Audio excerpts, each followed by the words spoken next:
Ladies and gentlemen, friends and foes, and the tragically indifferent, welcome.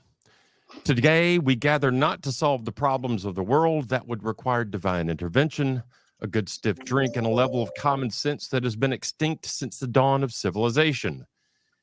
Instead, we're here to discuss a peculiar corner of human endeavor, appraising for the mortgage market.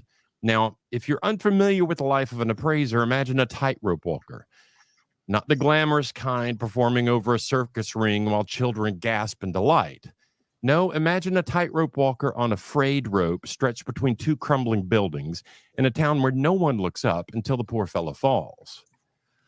On one side of this perilous rope stands Fannie Mae, the great and benevolent overseer of the mortgage market whose rules and requirements shift like the desert sands under an indifferent sun.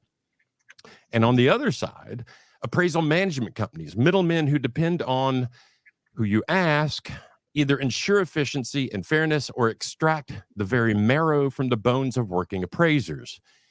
Below, the ever watchful eye of state regulators, eager to remind appraisers that the only safe option is the one no one reads. And who suffers from this balancing act?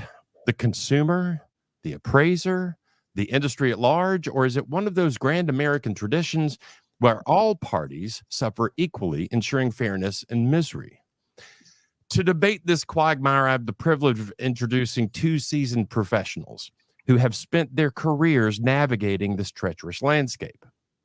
Marty Wagar and Tim Andersen, two men of strong convictions, sharper wit, and a shared refusal to go gently into that good night of bureaucratic absurdity. They will argue, they will debate, they may even agree, but let's not get our hopes up. Sit back and enjoy the spectacle, and remember, in this industry, as in life, the only certainty is that someone somewhere is making up new rules while the rest of us are still trying to understand the old ones. I'm Hal Humphreys. This is Wigs on the Green. A friendly note before the fireworks start. Ladies and gentlemen, before we dive headfirst into this glorious mess of a debate, let's set the record straight. What you're about to witness is a thought experiment, not a trial. No one here is swearing on a Bible, and no one should be burning one afterwards. Our esteemed debaters, Marty and Tim, are not here to tell you what they actually believe, nor are they here to carve commandments in stone. They've been tasked with taking a side, whether they like it or not, all in the noble pursuit of understanding the swirling tempest of frustrations, concerns, and contradictions that make up the modern appraisal landscape. We are not here to disparage Fannie Mae, AMCs, or regulators. Heaven knows they have enough troubles without us adding to their burdens. Rather, we're here to hold up a mirror and examine what the average appraiser sees when they look at their profession.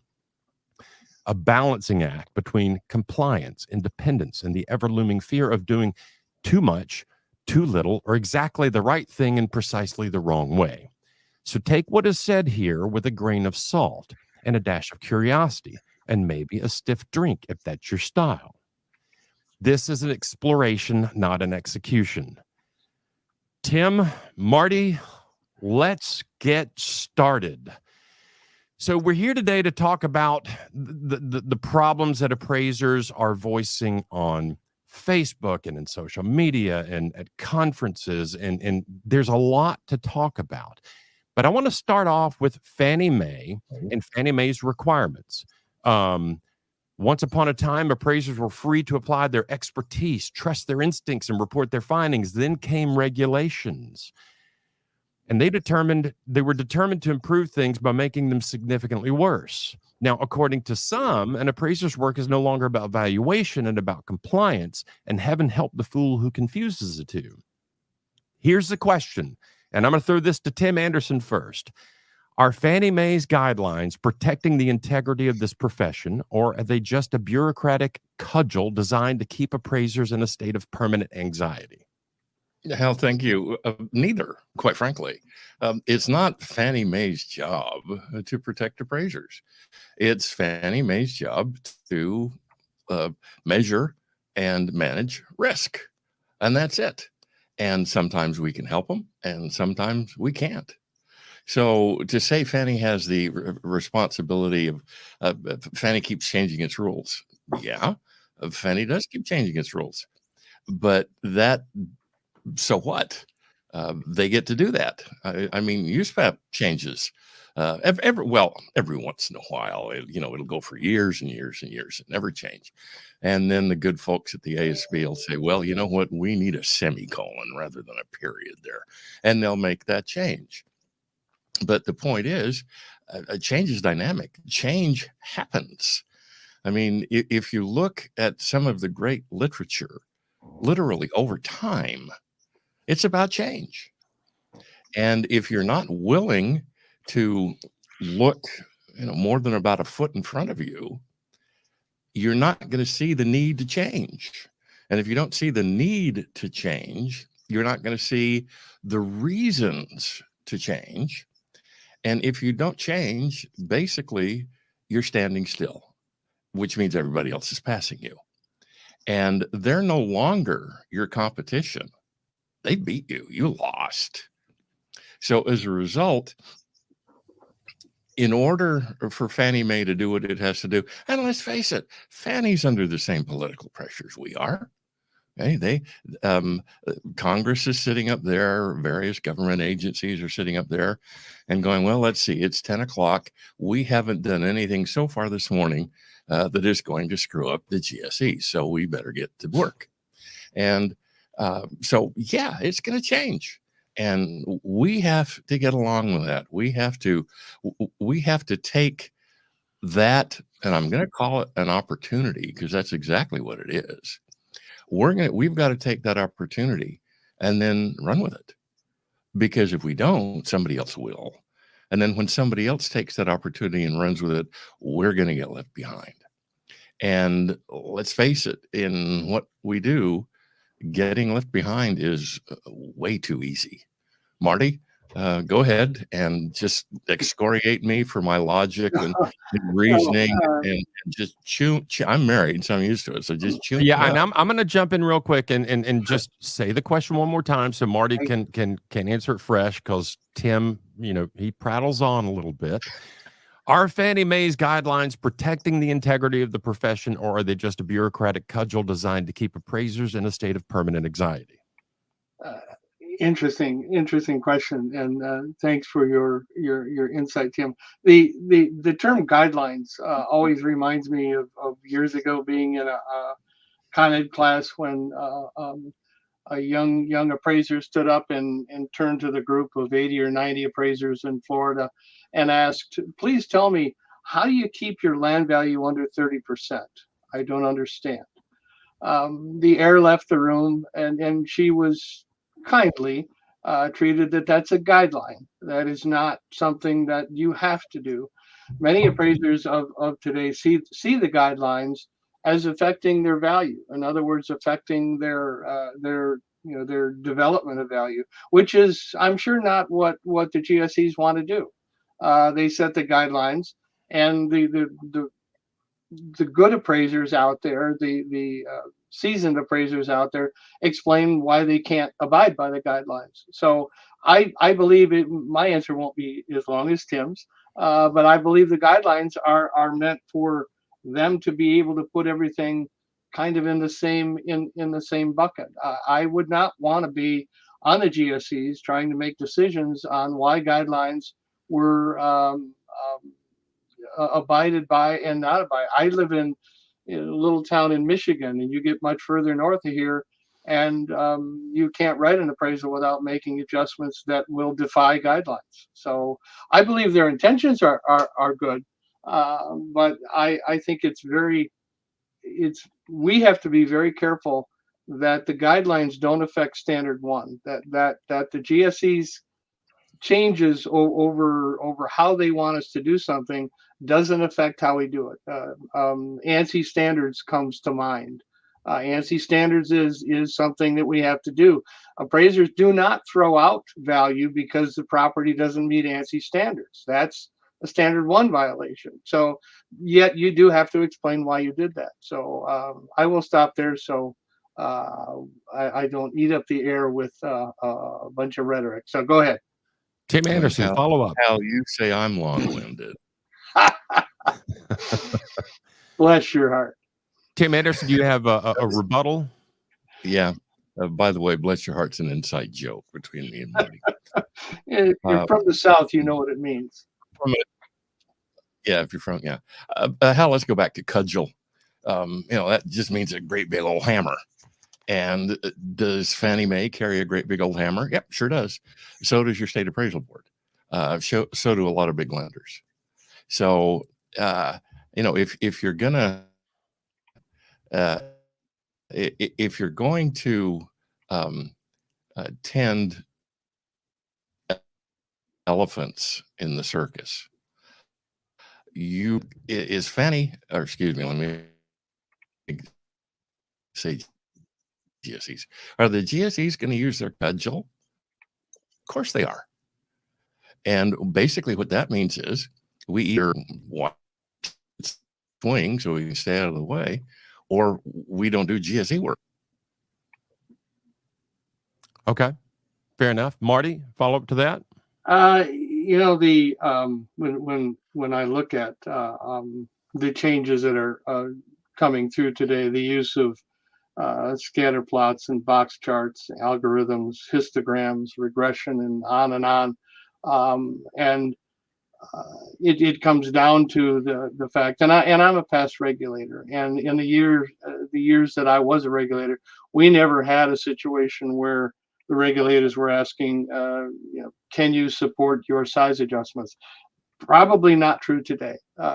So the fact that is a guideline is a definite change, and Tim is correct. We do agree there that we have to adapt. We do have to adapt and change. But I still maintain a guideline is a guideline. It's not a rule. It's something they would like you to do. If you don't do it, you're supposed to explain. Right. And let's go back to the ANSI question again. So when ANSI first came out, there were several appraisers that said, well, in my market, we measure things differently. And in their market, sure enough, real estate agents, buyers and sellers looked at the properties differently than ANSI did.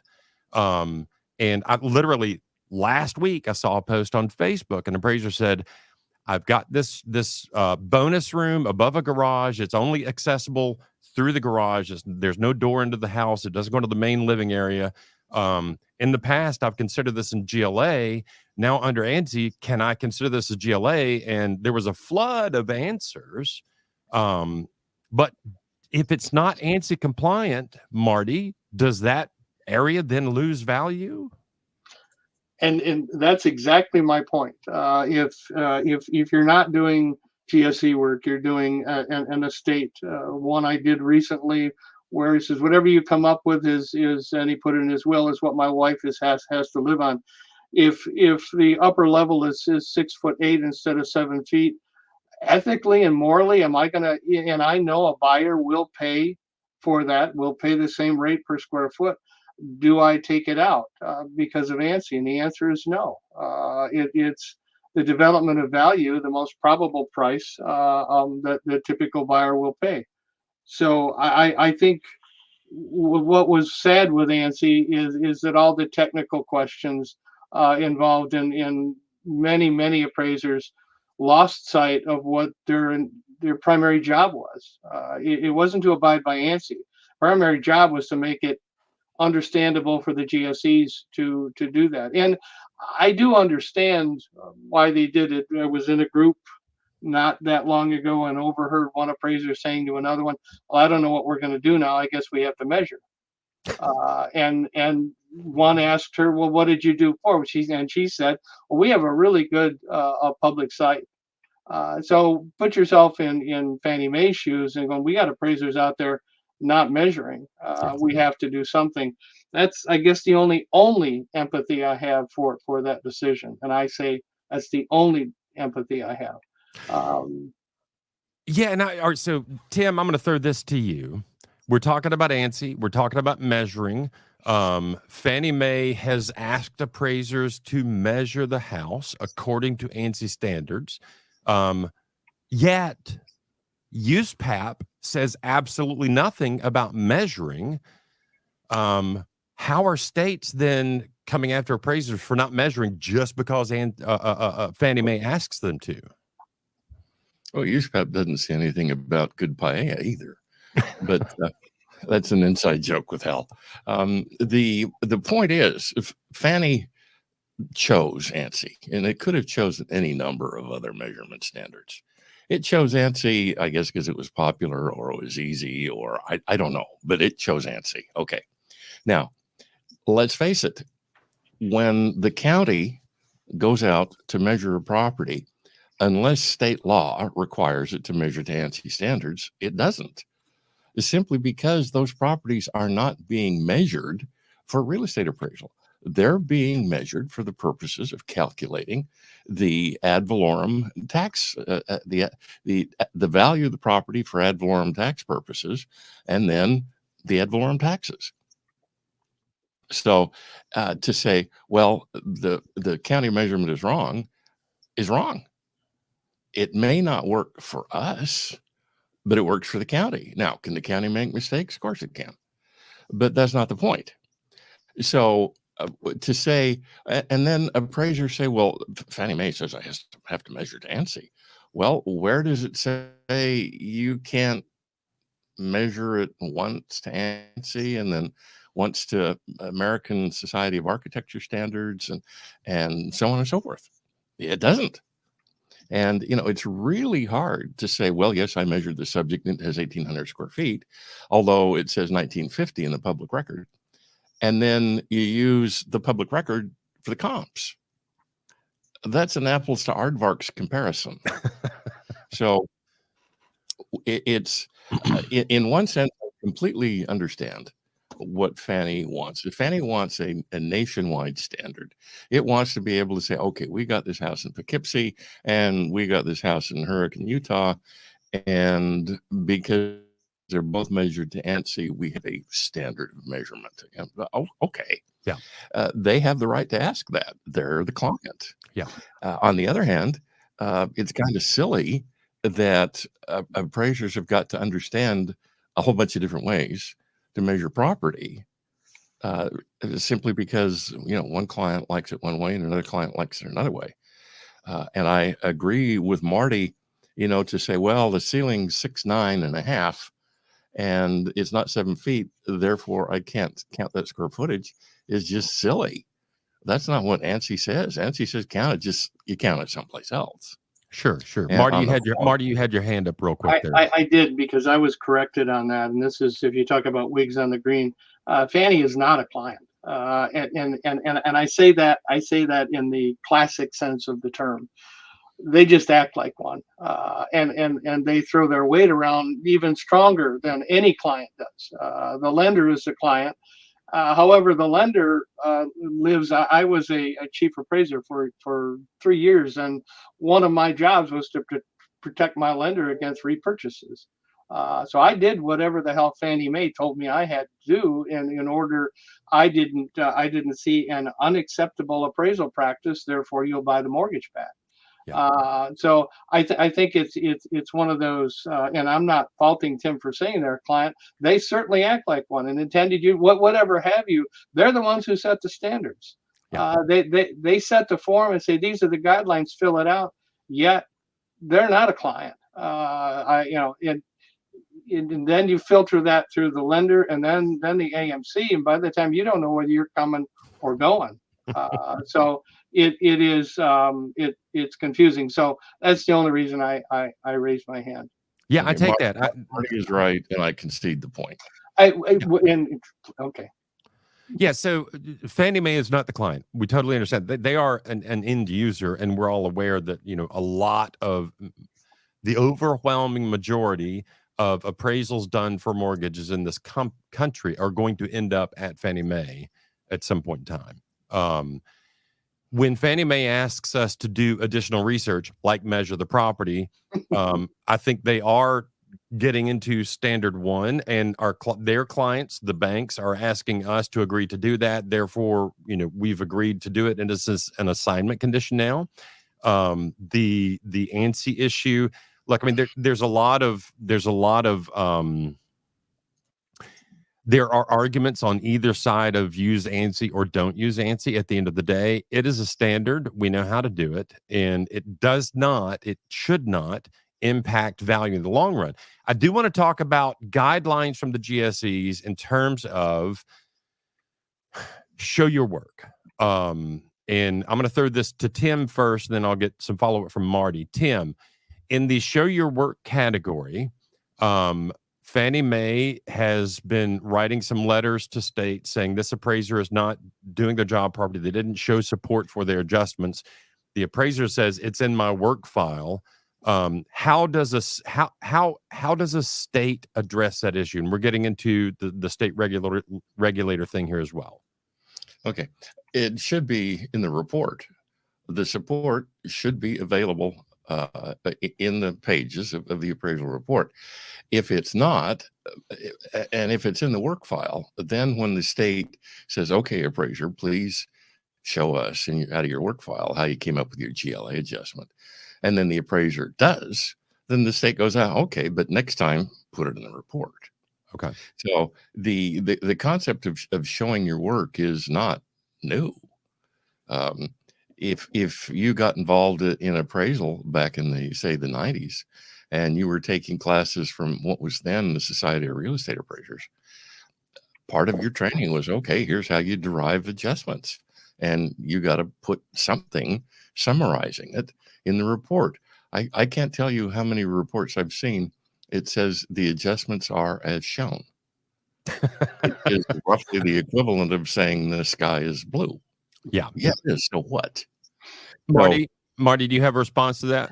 No, we agree from that. And the last one that I read was the adjustments are, and he mentioned paired sales and all the other things. And you got to review some of the reviews that we're beginning to see now, because Fannie is now telling its lenders that we expect you to abide by the guidelines of the appraiser needs to show his or her work. And he said, well, what should I do? And I said, well, did you do paired sales? And he kind of said, well, the grid is a paired sale. And I said, well, no, it's not. And it turned out that it was in a boilerplate that he did paired sales. And my comment to him was, as a regulator, yeah, if you did that, you have to say you did. There are many different ways, to support them. And I agree with Tim as well that although it never came up when I was on the state board, to make the appraiser support his or her adjustments, given what we have today, the AI and the analogs and all the different things, it's going to come up. So my comment, to most appraisers and students is, if you do what you say you're going to do. If you did paired sales, do paired sales. If you did a scatter plot, you're supposed to show it. But that, my comments on those will come later. So okay, good. I'm gonna read a couple of comments from the crowd. We've got Vince K that says, and I love this quote: "If you're going to play the GSA game, it's their rules." And I think that's it. If you're going to do lender work and you know that your work is going to go to one of the GSEs, you need to go by the guidelines. And I do think it's important to keep in mind what Marty said. These are guidelines. The next question from the crowd is, please give an example of the support in the report. Marty, how would somebody show support for an adjustment in the report that would meet the guidelines? The reviewing that I have done, probably 2 out of 10 actually showed the scatter plots or showed the work. And from what I'm reading from the GSEs and hearing from underwriters, it isn't. The guidelines don't necessarily say that you show your work, but they require that you do it. So if you get to a review, you're obliged to show it. And personally, I put it in. It's a matter of it doesn't take but a few minutes to put it in. However, it takes 20 minutes many times to develop it, and that's another issue too. So, right, Tim, follow up. Vince, for your comment, thank you. Let's go back to the graph that Fannie Mae published about 3-4 weeks ago. If you can develop something like that, put that in the report. And that explains really well why, if the sale closed between January and April, you adjust it up at 8% a year. But if it closed between April and September, you adjust it at 3% a year. And if it closed after September, you're going to adjust downward 4% a year. In other words, you can't just say, well, it started at 100 and it went to 110, therefore everybody went up 10%. Yes, that's true. It did. But not every sale went up at, let's just call it 1% a month. They went up very fast in the beginning, then that slowed down, then it stopped and dropped to zero. So if one of your comps, if you had a comp, if your effective date's December and you've got an October comp, you're not going to adjust it. In fact, you may adjust it down if that's what the data tell you to do. Okay. Marty, thoughts from you on how to show your work. And I'm going to throw a curveball to you. You don't have enough data to do the scatter plot or the graph that Fannie Mae showed as an example. And I do want to point out that a number of appraisers have said, I need to do this specific thing in every report from now on. It's not always available. So if you don't have enough data to show a graph that is meaningful, that shows the impact of market activity over a period of time, how can you show your work and still meet the GSE guidelines? Hal, thanks. I'm going to start out, and I have to say, I wasn't going to say this, but I'm going to anyway. Mark Twain has a great quote that you've heard me say, and Tim has heard me say many times, and that there are three big lies in the world. There's the white lie, there's a big lie, and there's statistics. The third, depending on what I want to prove, I just finished a 1025, which is the income form, and it produces value per room, per square footage in 5 different ways. None of them have any bearing on the value, yet they're close. So do I want to show my work if it produces the results that I have come up with as far as value is concerned? I'm not a fan of showing work just to show work, and I'm not taking a different side from Tim as far as the smoothing, as far as time adjustments, but I have been back and forth with my MLS trying to get them, listen, I'm in a defined location, and then the price range is 200 to 400,000. I don't need to know what the price index overall for the community is. I need to know, if I'm going to make a time adjustment, I need to have it relevant. So I'm still struggling with the market conditions form and finding, trying to find common ground. So just because the statistics are there, I'd rather not show anything, because according to the foundation, the most recent comment is, can I use my experience? Yes, but that's not all. You have to say everything you did. You can also say that it wasn't indefinitive, that the range was so high. Doing a scatter plot in the county north of me is an exercise in futility. It won't show anything.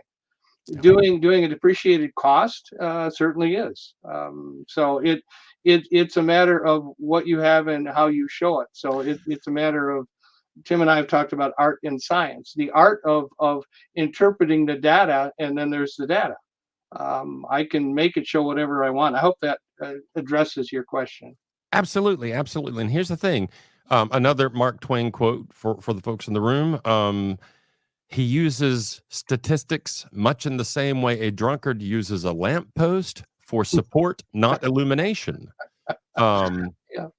When you're showing a graph just for the sake of showing a graph, if it's a meaningless graph, it could end up being misleading. So at the end of the day, and I'm going to wrap this part on GSE requirements up, because at the end of the day, I think we've all come to kind of an agreement here that the GSE guidelines are, number one, just that, they are guidelines. If you have to go outside of the guidelines, just explain what you did. Number two, showing your work as an appraiser.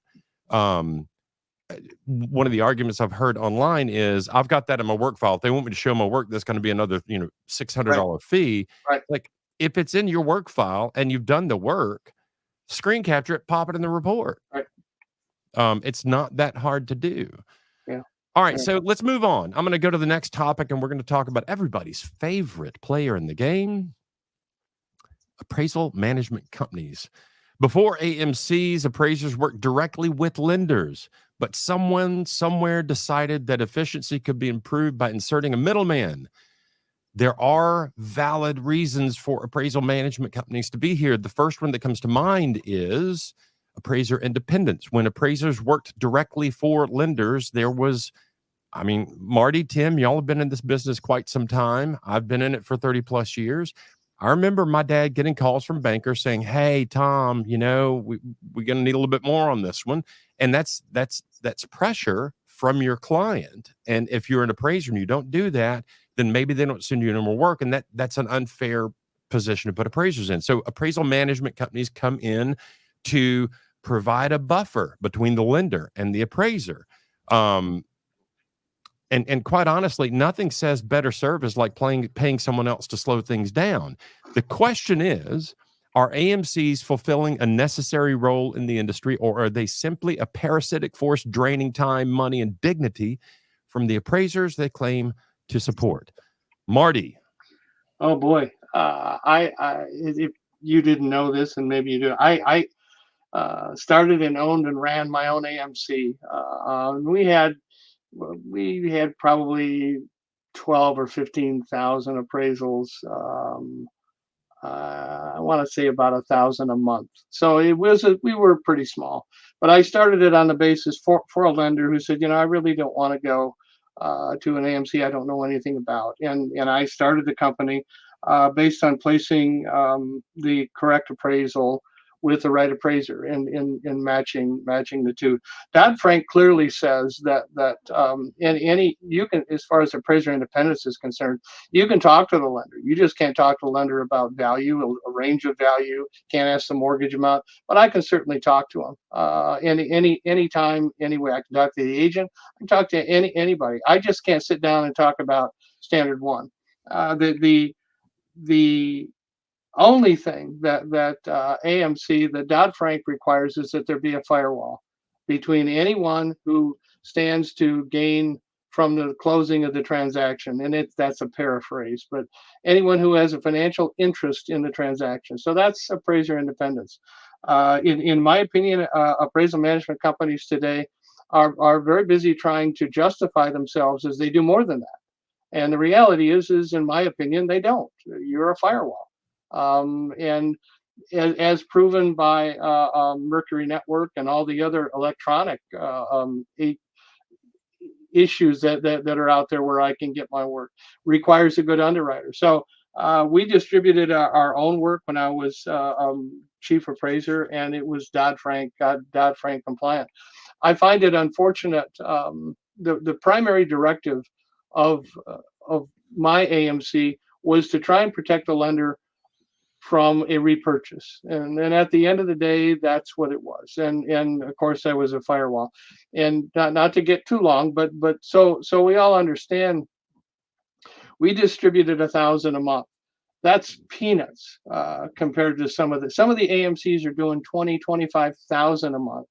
Some of the lenders are so large that they can't use just one AMC. They have to use multiple, and the penalty if they don't is $20,000 per transaction. That's still in Dodd-Frank. And in the first, I think the first fine went out to the old Bank of America. It was $950,000, and it got there because there were two flaws in every loan that they made for a year. And so the banks are scared, absolutely, and rightly so, that I need the firewall. But to make it short, I think AMCs are still busy trying to be more than what they are. They're a firewall. That's all they are, in my opinion. And that's my wig on the green right there. Okay, he just threw his wig on the green. Tim, what do you say to our AMCs fulfilling a necessary role in the industry, or are they simply a parasitic force draining time, money, and dignity from the appraisers they claim to support? Well, it depends on which industry you're talking about. AMCs don't support appraisers. AMCs are jobbers. they hand out work. The AMC exists to protect the lender, not the appraiser. As a result, there are a whole lot of AMCs out there. They offer a lot of work to appraisers, but again, as we have said, there is absolutely nothing that says the typical boots on the ground appraiser has got to pick up the phone and say, "Hey, AMC, give me work." The appraiser can pick up the phone, call the lender, and say, "Hey, I'm here. Give me work." The appraiser can pick up the phone and say, "Hello, attorney, I'm here. Give me work." And the CPA and the insurance broker and the estate advisor and the insurance adjuster and the divorced attorney and the architect and the builder, etc. So what all those have in common is picking up the phone. And for some reason, we have decided that we can't do that. And I don't quite understand why, because everybody's got a market. Yeah, and I can come back to that with a couple of thoughts. Number one, if your book of business is primarily lender work, you are going to find yourself in a position where you're doing a lot of work for AMCs. That's just going to happen by nature of the beast, because there is this firewall function put in there to support or promote appraiser independence. The question becomes, and look, let's be honest. During COVID, all you had to do was sign up for as many AMCs as you could, and you had a book of business coming in that you could not keep up with. That was not normal times. Now we're in, slower times. Things have calmed down a bit. Home prices has not come down in Nashville at all that I can see, but it has slowed. But there are fewer jobs out there coming through the lender portals. So Tim mentioned other types of work. Somebody in the comments, I think it was Vince, said, if you're going to play the GSE game, you've got to play by the rules. The follow-up to that was, thankfully, I don't do that. There's a lot of discussion out there in the world about alternative sources of business for real estate appraisers. I think that doing lender work is a good way to have your bread and butter, income under control. I do think it's really useful as an appraiser to branch out and do stuff that is not lender focused. Are you going to be able to do nothing but private work? Likely not. There's some people out there that do. There's some people out there that claim they do. But if you're going to do lender work, you're going to have to deal. There's a really good chance you're going to have to deal with appraisal management companies. I want to ask Tim. I want to ask you this. So, appraisal management companies, and Marty brought this up before we got started today. What the consumer pays and what the appraiser gets. Talk to me about your thoughts about the collection of fees by appraisal management companies. Tim Andersen. Okay, the appraisal management company says to the borrower, "Sure, we'll handle everything, blah blah blah, and our total fee is $900." And then the AMC calls up the appraiser and says, "We've got this job for you, and the fee's $450." All right. First of all, the AMC is a business, and it has to buy its goods at wholesale in order to turn around and sell them at retail, which is one of the things they're doing. And then when the AMC says, "And we'll pay you $450," what should happen is when the appraiser stops laughing, the appraiser should say, "Well, bless your heart." And Marty knows what that means. "Bless your heart. Why don't you take that fee and stick it where the sun don't shine?" And then hang up. Or what would be even better would be to learn how to negotiate and say, "Hey, AMC, you know what? I want to do the work, and it's 50 miles away from my office. It's a very complex property, blah blah blah blah blah blah blah blah blah. Therefore, thank you for the offer of $450, but no, it's going to cost you la-di-da." And then you might even have to take Dale Carnegie sales class, because you might have to close. And that might be, okay, now do you want me to start that appraisal today or tomorrow? Okay. But for appraisers to say, well, they're only offering me $450 is true. But then ask for more. I mean, quite frankly, the old saying is, if when you tell your client your fee, his eyes don't water and his pulse doesn't spike, you've underbid it. So let me try to sum this up. What you're saying is an AMC is a business. They choose their business model. It's up to the appraiser to deal with them accordingly and either up the fee or find someone else to work for. Exactly. Okay. Marty, your thoughts on this topic? I don't know where to start. While I don't disagree that necessarily that, hey, if you're not going to do that, don't do the work. There are, it depends who you listen to, 30 or 40,000 GSE appraisers out there. We started in the late 70s, 80s, 90s. You built a business, put kids through college. You did everything that you built your career on doing GSE work. Dodd-Frank came in, and all of a sudden, if you've ever taken, I teach a class called the Past, Present, Future. We spent a lot of time in the past. Hal knows it. Working with it with his dad. How you took candy around and you marketed yourself. You do exactly what Tim said. You can't do that today. Today it's more or less how cheap how cheap can I do the work and still get work. And I have some philosophical issues in it. It's going to vary a little bit from what Tim is talking about in that I find it frustrating that Fannie Mae, let's say the GSEs, are obviously not real happy with what they're getting. So they keep well, you have to do this, and now you have to prove this, and let's do a time adjustment. And the appraisers go, well, okay. Yet the AMCs, on the other hand, are going exactly the opposite. They're going, I need this in 3 days, and I need this for what is, let's say, 30% below the reasonable customary fee. And you don't take it.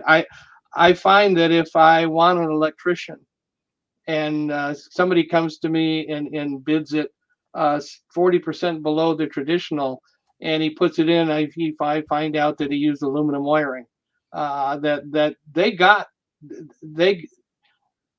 when I looked around for price, I got what I paid for. I got somebody, I aimed at the lower percentage of the market, and I got it. And the philosophy of bidding for appraisals, the philosophy of saying who'll do this the quickest and the cheapest, is not looking for the most experienced and seasoned appraiser. It's looking for somebody who's going to do that.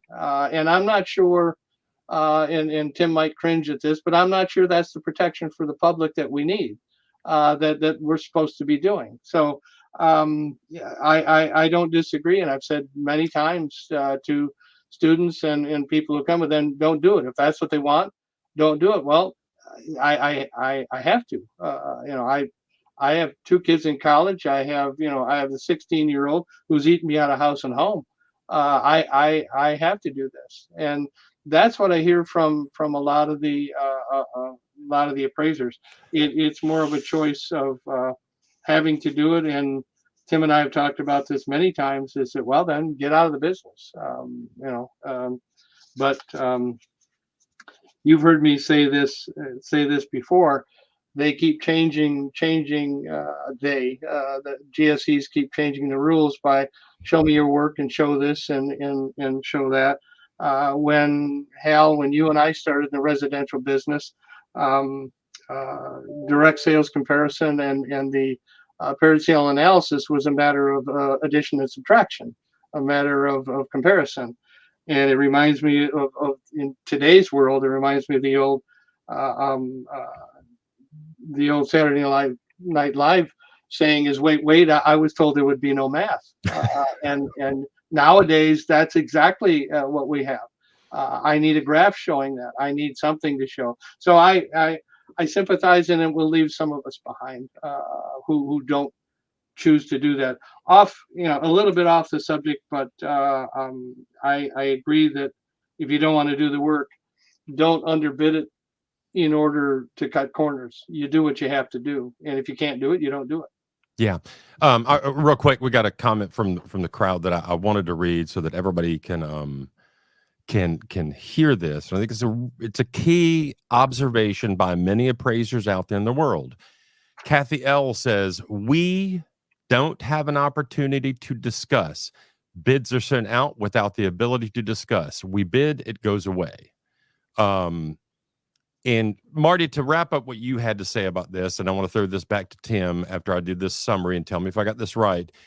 What I'm hearing you say is Fannie Mae, Freddie Mac are noticing the quality of the work is not up to what they think it should be. So they're saying, all right, the first thing I know they noticed was square footage adjustments were considerably lower than what they should have been. Because I think a lot of appraisers were used to, I can't get my head around of adjusting $250 a square foot for a property. They said, show your work. Fannie Mae says, Freddie Mac says, the market is moving upwards at a certain rate on a monthly basis, and I'm not seeing time adjustment. We want you to show your work. We want you. At the end of the day, the guidelines, I think, are there to encourage us to be better appraisers. I think that is the impetus. And the messaging I hear from Fannie Mae and Freddie Mac is show your work, be better appraisers. And then what I'm hearing you say, Marty, is we've got that message coming from the GSEs and then from the AMCs, from the people who are ordering the appraisals. We're saying we want it faster, we want it cheaper. And I'm reminded of a sign in my dad's office back then, and everybody in the room has heard this. You can have it good, you can have it fast, you can have it cheap. Pick two. Mm-hmm. Tim, what are your thoughts on that issue that Marty was talking about? The GSEs are asking for better quality, the AMCs are asking for faster and cheaper. Okay, they are, and they are. And the appraisal industry will either find out a way to meet that, or, as Marty and I have both said, the appraisal industry is going to transition out of GSE work. And the one comment, who made that comment about we don't get to bid? There's an email. Who made that comment? That would have been, let's see, Kathy L. Kathy, thank you. That's true. I'll concede that point. But then again, you're begging the question that you have to do work for GSEs, and you don't. Now, is transitioning to other types of work going to be easy? No. Is it going to be quick? Probably not. Is there going to be some education involved? Yes. But how can those be bad things? Yeah. So, if you don't want a hamburger, don't go to McDonald's. Okay. I would say even if you do want a hamburger, don't go to McDonald's. That's just my personal opinion here. All right, let's do this. Let's take a real quick break. We have heard Tim and Marty both go on about Fannie Mae requirements, AMC requirements, and the inherent push you pull me going on there. There's been a lot of talk about showing your work, supporting your work, those kind of things.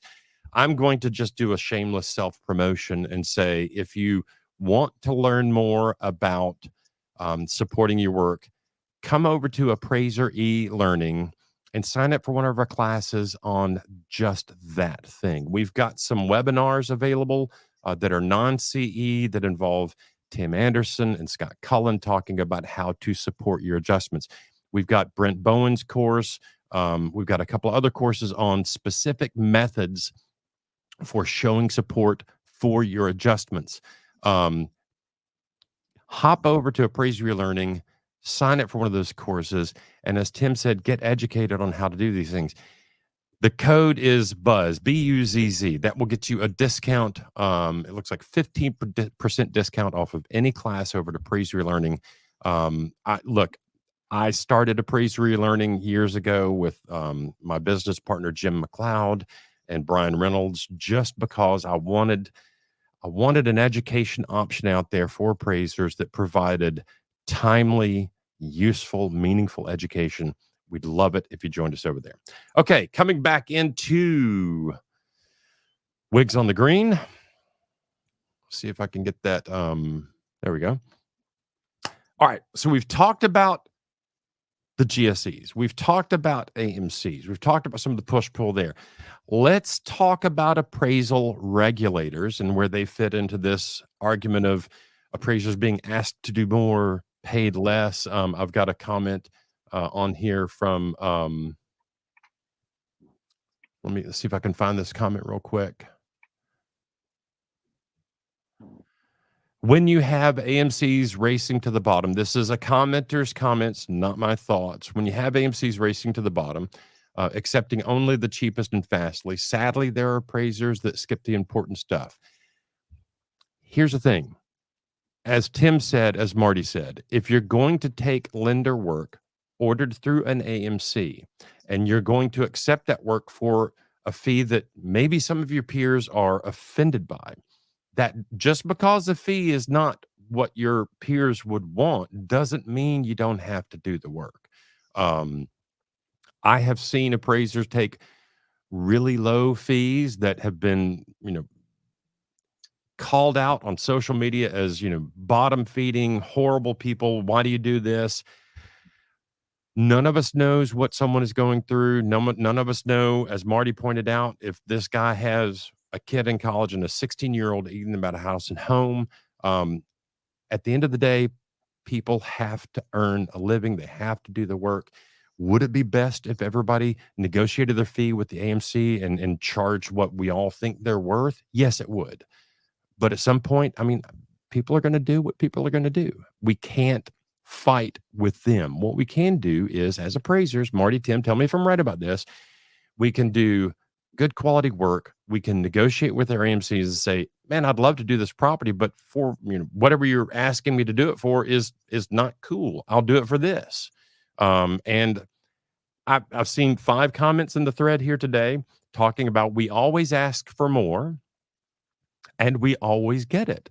Anytime I've gone back to an AMC client and said, hey, I'd love to do this project. I did one in the neighborhood 2 weeks ago. I'd love to do this, but it's going to take some extra work. I'm going to need a couple extra $100 to make this happen. I've never had them say no. Now, I get that there's some appraisers out that have had them say no. You just walk away from that one.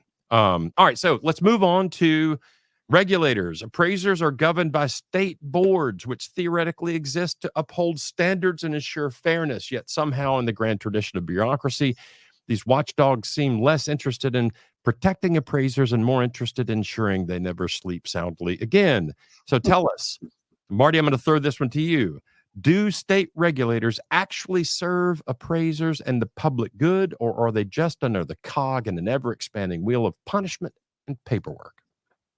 Wow. I was a state regulator, as you know, for 3 years, and it reminded me my first case was an appraiser who sat in front of me and told me how little time he had for this, how little fee he got for this. And I just had to say, you could stop there. If you got caught doing an appraisal for 40% less and you didn't bid it, your job is to not stop. Your job is to finish and support everything that you have to do.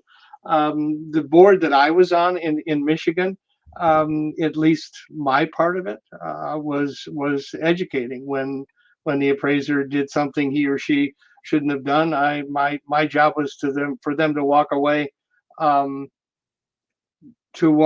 not knowing why not to do it again. I'm licensed in Florida. Tim and I were involved in a couple cases as testifying and helping out. There, I found that wasn't necessarily the case. That they in this particular instance, that the infraction wasn't an infraction at all. It was a complaint. But the answer, I guess correct answer to your questions is I think the philosophy of state boards is to make better appraisers. Mine was here that I presided over, and some of the cases that I've listened to in Florida were the same, but we're all human.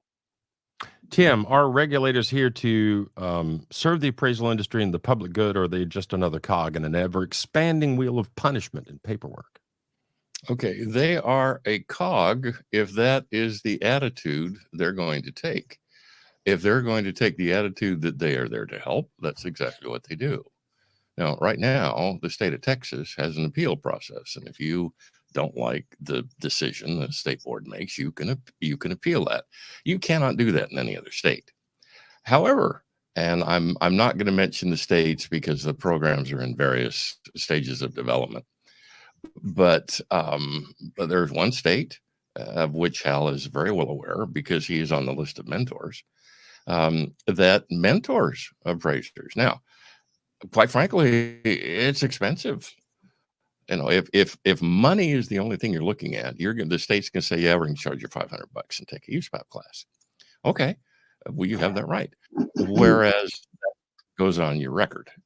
Whereas you take the mentor route, you're paying that mentor whatever the mentor demands, and you agree to pay. And you're going to have probably 10 to 20 hours with that mentor. So that mentor is probably going to make between $1,500 and $3,000. Now you say, which would I rather do? Would I rather pay $2,000 and not have this on my record, or I'll pay the $500 and take the silly USPAP class? That's a business decision. Okay. But the point is, more and more states are realizing that a $500 fine and a 7-hour USPAP class is stupid, because it does not give the appraiser a reason to change. It gives the appraiser a reason to resent the board. Whereas when the appraiser says, oh, I never quite looked at what you're talking about this way before, then the mentor can say, well, now that you have, you're not going to make that mistake again, are you? And the appraiser says, no, therefore the appraiser has learned. So it's, what does the state want? Some states, they just soon hang his look at you. Other states, they want to work with you. They want to make you a better appraiser, because that's how you serve the public. Come on. And if you can't serve the public, then why bother? What good's the state? Who needed the soundtrack there? That little rock and roll going on. All right, that is Sweet Home Chicago, and that is my phone. I love it. I love it. All right, so here's what I'm going to say. Tim brings up a really good point. There are a few states out there that are taking the mentorship route that I think is a really good route. And I have consulted with one of the states that is doing this, and I think it's a fantastic route. There are other states out there that are, it seems from the outside looking in that it's just a bunch of angry people trying to get back at people they don't like, or to show that they're smarter than everybody, or to punish people just for the sake of punishment. The regulatory space there is no national regulatory body. We've got, every state has the directive to enforce USPAP in their own way. And at the end of the day, there's a call for complaint reform in the state of Tennessee. I don't know where the state of Tennessee is on that. I know that a couple of appraisers have made presentations to the state board about ideas for complaint reform, and they referenced the state of Texas. They referenced the state of Colorado. They referenced the state of West Virginia as examples of different ways to approach regulating appraisers. I do have a good question here that I think is really, really, really worth pointing out. And I've had this question in the back of my mind since I was 20 years old, because I've been hearing people preach, if you don't like AMC work, if you don't like lender work, do private work, and do something else. There's plenty of other stuff to do out there.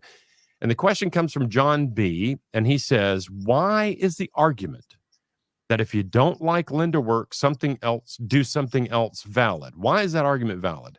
Wouldn't it be better to work together to fix the problems with the system instead of telling appraisers to go do something else?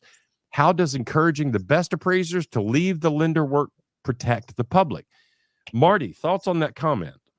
But before I make that, I want to go back a little bit to make sure that everyone, there's one other change addition to the regulatory comments. Not every state has what Florida has, which is what's called, and Texas has, which is called a show cause panel. In other words, if I make a complaint in Michigan, it goes directly to the board. There is no filter. If I get a complaint in Florida, it goes to a show cause panel. For instance, the tips that Fannie Mae sends in that run through the algorithm that say, we should look at this work. That goes through a body of maybe 8 appraisers, and there's no reason this should go to the board, and it gets waylaid. It's important that if whatever state you're in, you find out if you have that. It's great protection. In terms of somebody getting a look at your report just because it didn't fit an algorithm. That's okay. Does that make sense? Yeah. Okay. Yeah, absolutely. All right. And ask your question again. I'm sorry, I rattled on. I was just asking about the notion of, why do we tell appraisers, if you don't like lender work, find some private work, find some other thing? Why are we having that discussion and not talking about, hey, let's all work together and find a way to make the system more palatable for everyone? Excellent. And that comes up to one of my pieces of Wigs, in that I find it, and I wrote an article and never did publish it. But the idea that the GSEs are the widget, they're building, they're the ones, the definitive answer, yet they allow the product to be distributed in a manner that hits the bottom 50%. The seasoned appraisers or learned appraisers are going, I'm not doing that. If I distribute the work, if I'm an electrician, if I build something and I need a part, I don't go out and I appreciate the appraiser's comment on bidding. I don't go out and bid it. I don't. I go out and I look for the appraiser.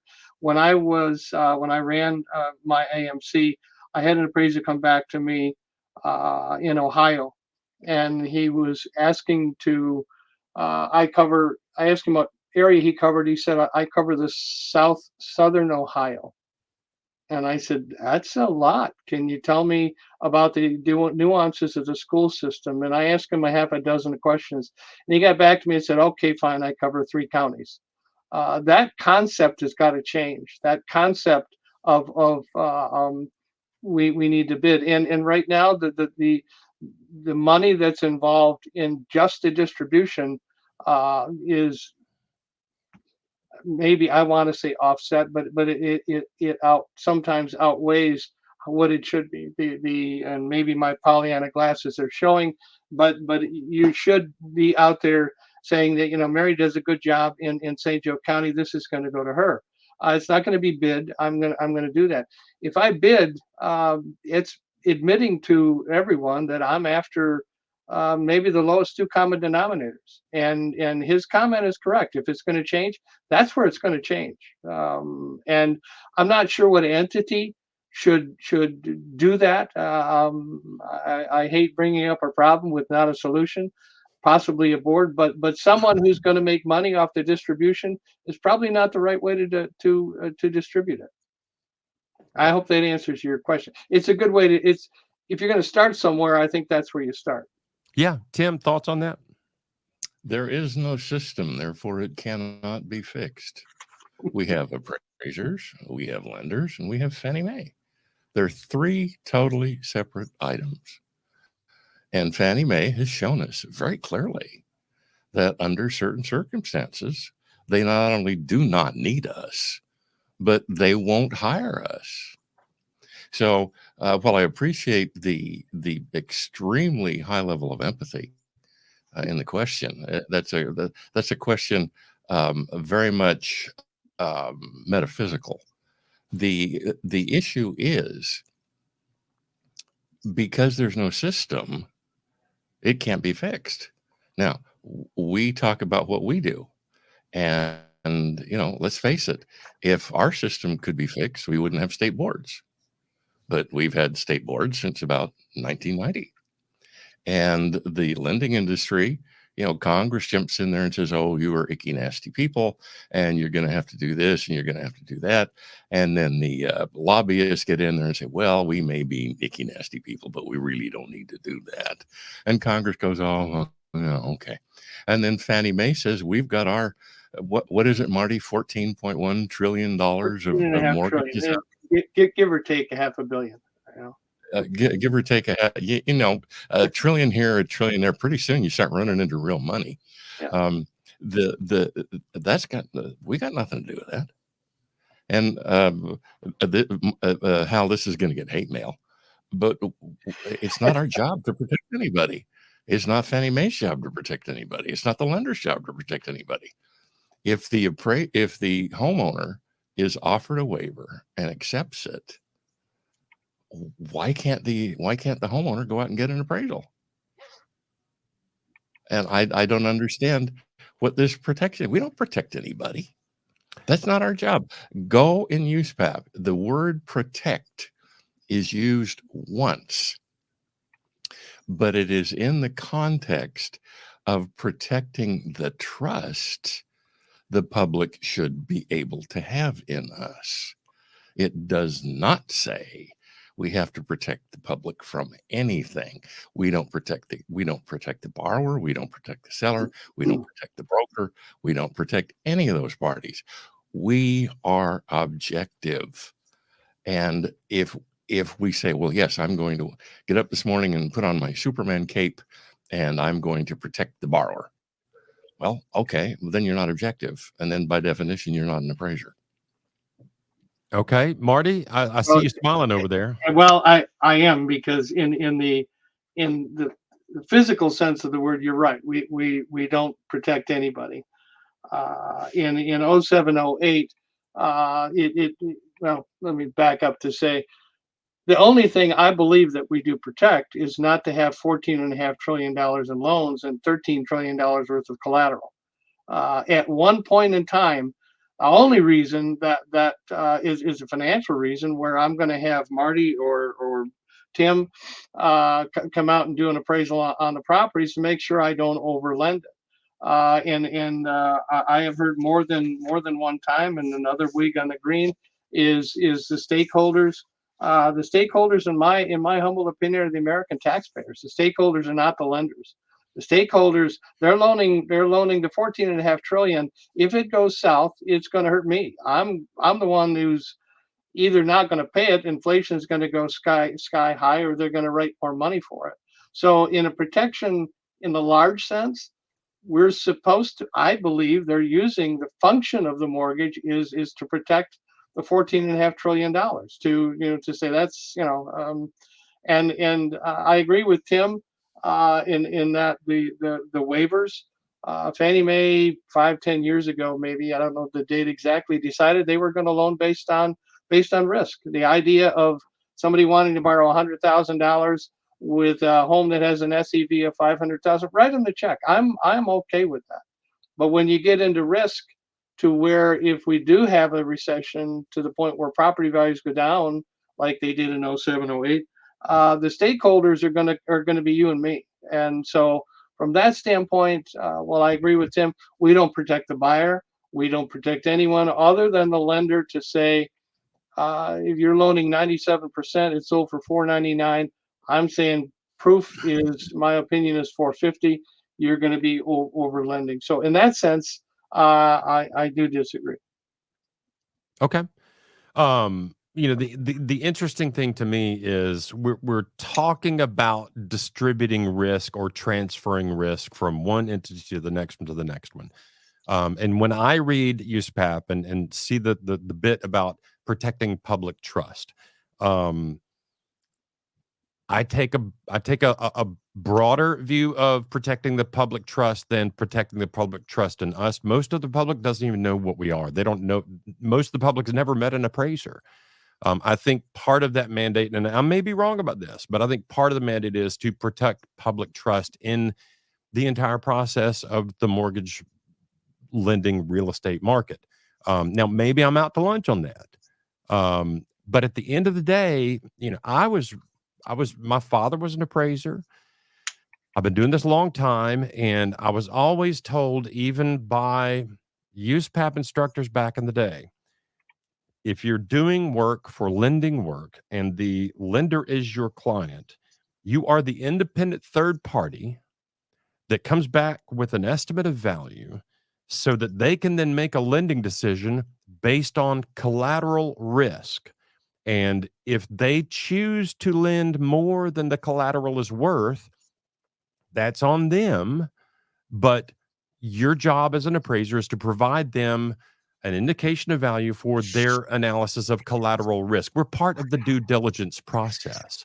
And, the issue of appraisal waivers, of regulatory issues, of AMCs, these all roll into the next question that I want to get to. And I want to look at the comments real quick and see if I've got anything. Okay. So the next question I have is, it deals with public trust. Every time an appraiser submits a report, somewhere a home buyer's fate is sealed. But do consumers actually benefit from all these layers of oversight, or are they just collateral damage of an industry that spends more time policing itself than serving the public? In short, here's the question. Are today's appraisal rules actually protecting consumers, or are they just making home ownership more expensive and confusing? Marty. Wow. I'll take a page from Tim's answer. Yes. And probably in both cases. This rolls back to what we were just talking about, is that, why am I doing this? And then the lenders go, well, I got a $465,000 they have applied for. Should we lend it to them? Or does it represent 80% of the sale price? Yes or no? And my answer is either yes or no. There's no protection.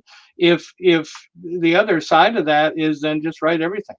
In other words, waive everything. Go to complete. There's collateral lending and there's and non-collateral lending. So credit.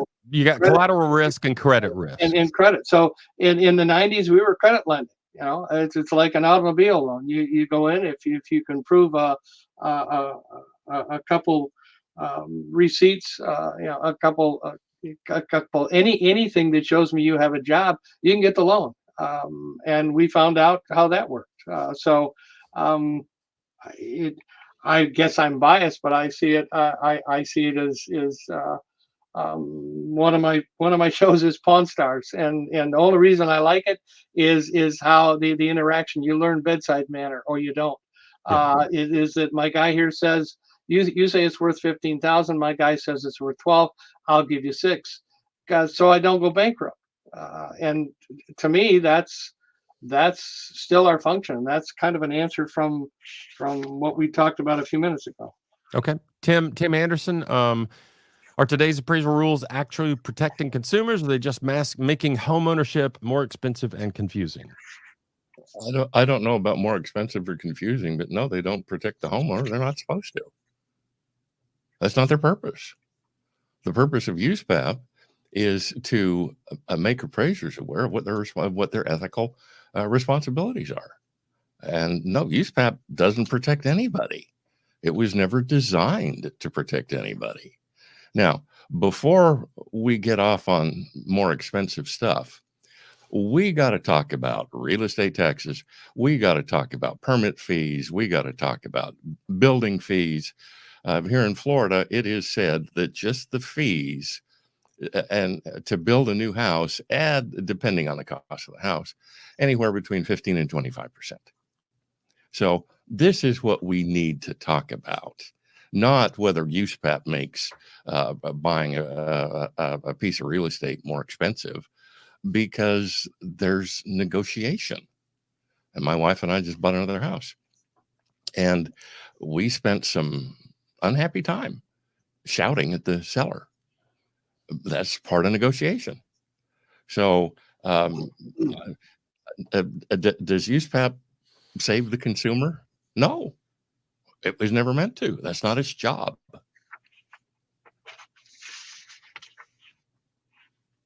Marty, you want to follow that up?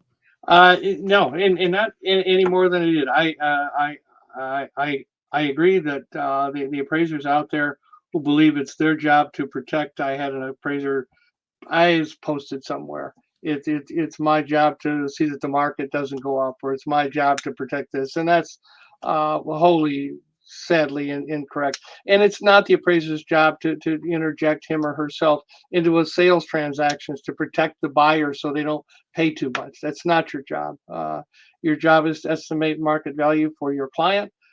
So whether you like it or like the term or not, to protect them from overlending on the property. And you got to remember too, because I worked for a lender, I watched a lot of that. Everything, it's credit score. It's everything that comes into effect. The risk score on the appraisal comes back at 4 or 4.5. So it's an unusual property, and the credit score is 680. And there's everything that comes into play.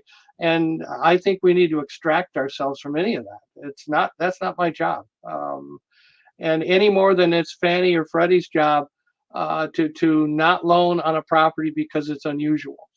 And I would not want to be in their shoes to make that decision. Bob Murphy, and you remember, and Tim remembers, Bob Murphy was chief in charge of collateral for Fannie. And I remember being in a room with him and accusing him of not lending on log homes. And he got quite upset. He said, "Of course we loan on anything." And I said, "Yes, just give me 3 comps with log homes that have sold in the last 90 days. That's how you loan on them." And it's gone south from there. And because they're owned by the federal government, there's been a lot more politics involved than maybe there should have been. Okay, so that's the job. Go ahead. All right, couple things. Number one, just observations of things you guys both have said. Watching episodes of Pawn Stars is a really good example of observing market behavior. Did I say that? You've literally got a buyer and a seller negotiating, each one thinking they're negotiating their own best interest. And whatever it susses out to, that's a data point. That's a sale. That's an agreement on what this thing is worth between two people. It is not in and of itself an indication of the market. It is part of the market behavior that you're observing, right? The other thing I would say is, Tim talking about the collateral side of the risk and the credit side of the risk, and what Fannie Mae's job is and what Fannie Mae's job is not. Let's be really clear about this. Fannie Mae's and Freddie Mac's sole raison d'etre, as they said in Raising Arizona, is to provide liquidity to banks. That's their sole reason to exist.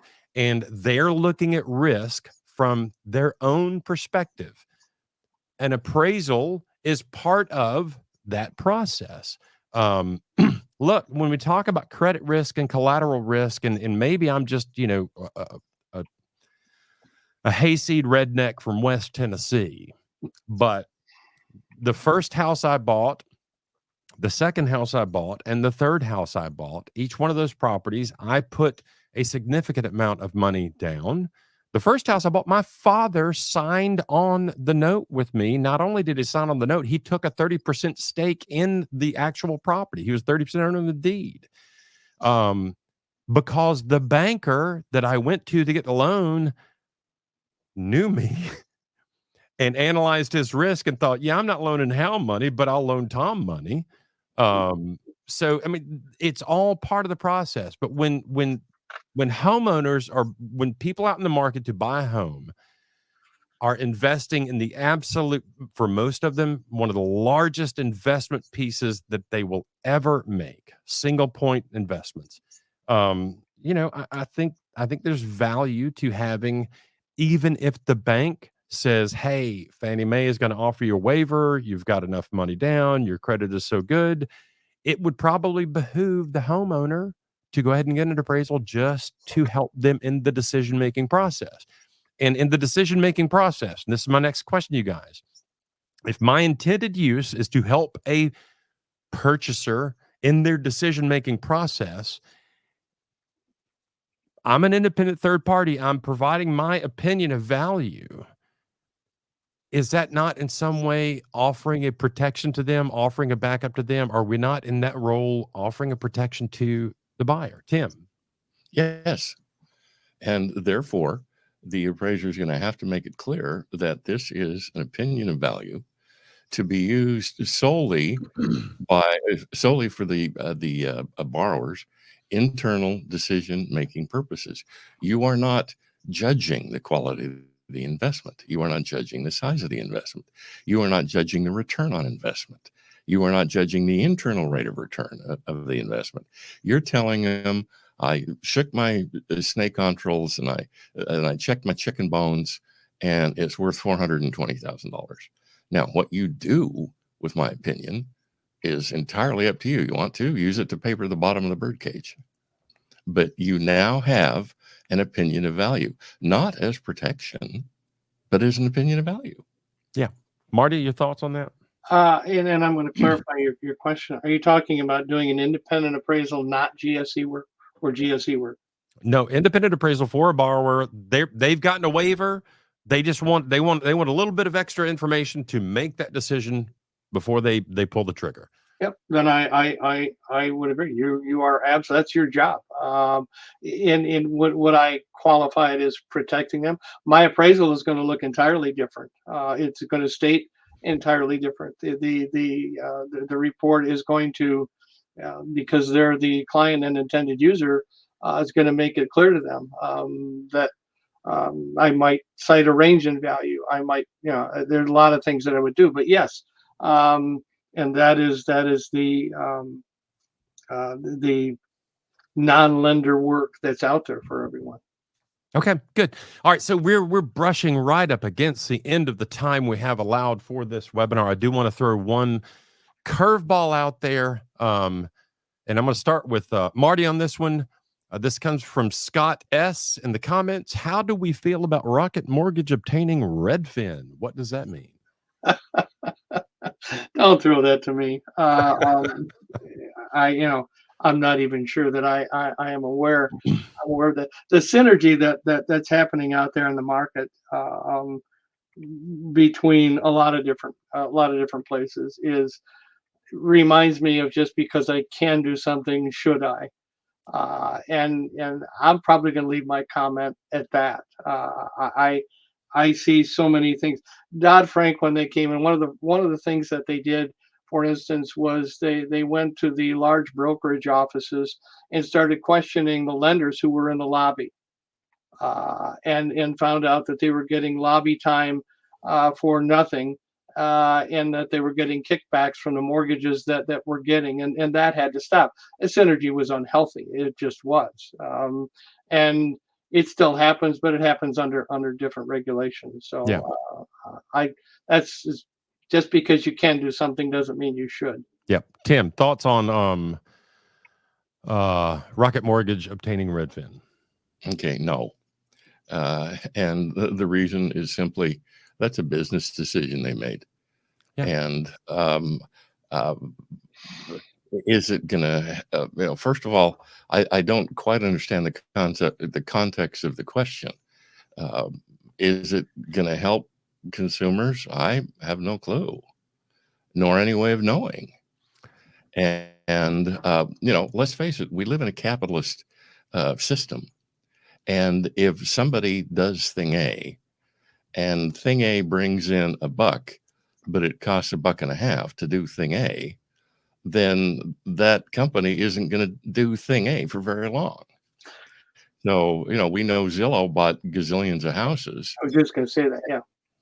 And then had to resell them at a loss. That's exactly where I was going to go with it before we get to the end. Is Zillow bought a bunch of homes back in the day, and they failed miserably. And it was an algorithm based valuation model that that did not work out. In when the rubber hit the road, it didn't work out. Right. Look, I had a conversation yesterday with an appraiser out in California who was at a meeting where they were talking about the AVMs are getting better, the algorithms are getting better, and he asked the question, well, do you have any proof for that? And there was kind of this crickets in the room. So maybe that's the thing we'll talk about next time. Tim, Marty, thank you guys for being here, and thank you for talking about these things so openly. And I want to remind everybody in the room, these are not necessarily their opinions, although I think we dipped into their actual opinions on a number of occasions. But we're trying to air out some of the things that people are talking about in social media and out there in the world. We've done it. We've gathered here. We've aired our grievances. We've shaken our fists at the heavens, and somehow, against all odds, resisted the urge to abandon this profession for the simple, honest work of lighthouse keeping. We've debated the great and terrible forces that rule the world of mortgage appraising, Fannie Mae, AMC, state regulators, and that quiet, omnipresent minutes known as turn times. We've asked whether appraisers are independent professionals or just highly qualified scapegoats. We've pondered whether the system is fixable or even a system at all. Are we just rearranging deck chairs on the Titanic? And now, exhausted but enlightened, we must part ways for now, but fear not, this intellectual circus will return, and next time we'll ask a question as old as appraising itself. Is it an art or is it a science? On one side, the cold, hard numbers, the algorithms, the regression models, the spreadsheets that hum with the clarity of a machine that has never stepped foot in a neighborhood where the smell of good barbecue adds $5,000 to a home's value. On the other side, the intangibles, human experience, the feel of a place, the wisdom of an appraiser's gut that says this number is wrong, but I'll be damned if I can make an algorithm understand why. If you think data is all that matters, just ask Nokia. They had all the numbers, all the analytics, all the big data, and yet they failed to see the human story unfolding right in front of them. Trisha Wang, she's going to be our keynote speaker at Val Expo this year, explained in her TED Talk what they lacked was what she calls thick data, the deep, nuanced understanding that comes from actually listening to people walking the streets and knowing that value isn't just something you calculate, but something you perceive. We will debate whether appraisers are necessary at all, now that machines can crunch numbers faster than a caffeinated accountant at tax season. We will examine whether AI or AVMs are the future or just another ambitious technological blunder, much like a flying car and the automatic bread slicer that removes a finger along with the crust. So until next time, dear friends, keep your pencils sharp, your reports compliant, and your sanity, do the best you can there. For Tim Andersen and Marty Wagar, I'm Hal Humphreys. You've been watching Wigs on the Green. Thank you, Hal. Thank you, Marty. Thanks, Hal.